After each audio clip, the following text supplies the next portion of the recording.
You ask Tiger to solve. This deals with linear equations with one unknown.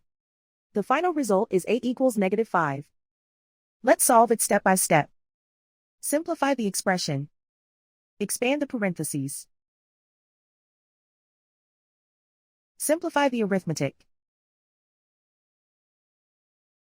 Group all constants on the right side of the equation. Subtract 8 from both sides. Simplify the arithmetic.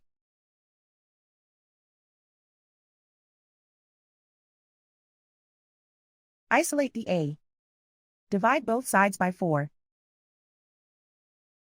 Simplify the fraction. Find the greatest common factor of the numerator and denominator.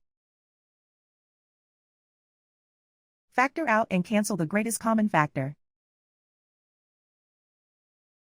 And so the final result is a equals -5.